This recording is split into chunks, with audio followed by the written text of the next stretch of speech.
جو کہا جاتا ہے کہ یہاں سے 44 میل تک ہوا ہی ہوا ہے، اس کے بعد پھر کرۂ خلا ہے، یہ سائنسدان کہتے ہیں، اور خلا کا معنی خالی جمیل اشیاء، تو وہ کہتے ہیں اس سے آگے انسان کا جانا آکسیجن سلنڈر کے بغیر ممکن نہیں ہے، اور پھر انسانی ڈیزائن اس طرح کا ہے کہ ہوا میں بھی نہیں اڑ سکتا۔ خلا کے بعد وہ کہتے ہیں کرۂ زمہریر ہے، جہاں اتنی ٹھنڈک ہے کہ اعضاء شل ہو جائیں۔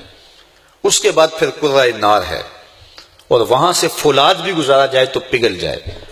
کرۂ نار کے بعد پھر آگے آسمان آتے ہیں، پہلا آسمان آتا ہے اور دوسرا تیسرا اس طرح، تو آسمان بسیط ہے، فلاسفہ کہتے ہیں بسیط کی تعریف ہے ما لا جزء لہ، جس کے اجزاء نہ ہوں، تو وہ کہتے ہیں اس کے اندر ٹوٹ پھٹن ممکن نہیں، خرق و التیام ممکن نہیں، تو آسمان سے گزرنا کیسے ممکن ہے؟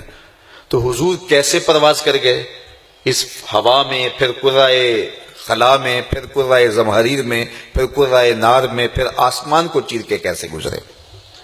اس کے کئی جوابات ہیں، لیکن سادہ جواب عام فہم وہ یہ کہ حضرت آدم علیہ السلام ماں حضرت حوا کے جنت سے زمین پہ تشریف لائے، اور یہ تمام الہامی مذاہب کے ماننے والے اس کو مانتے ہیں۔ تو جب وہ تشریف لائے تو یہ رکاوٹیں ان کے راستے میں بھی آئیں، جو چیزیں جاتے ہوئے مزاحم ہیں وہ آتے ہوئے بھی تو مزاحم ہیں۔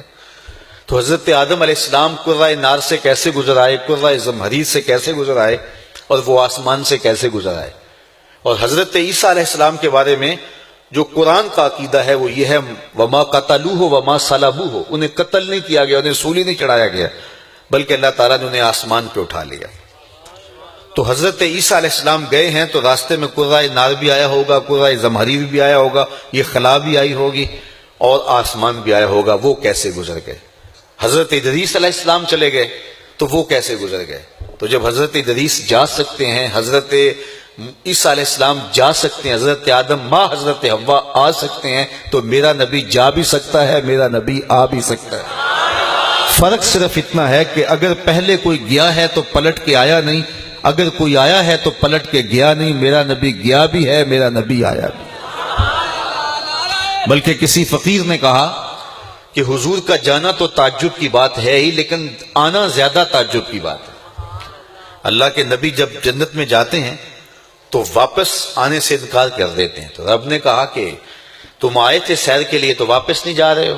تو عرض کی کہ مالک تیرا وعدہ ہے کہ جو جنت میں جائے گا اس کو نکالا نہیں جائے گا۔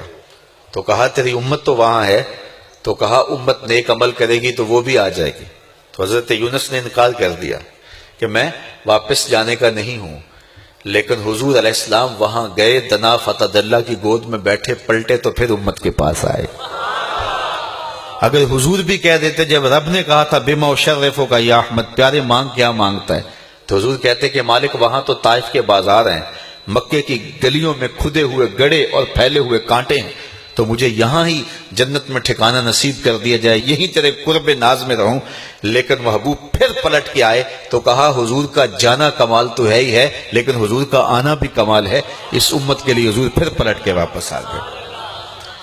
تو حضور علیہ السلام ان بلندیوں تک پہنچے، ان رفتوں تک پہنچے جہاں کسی کا تصور بھی نہیں پہنچ سکتا۔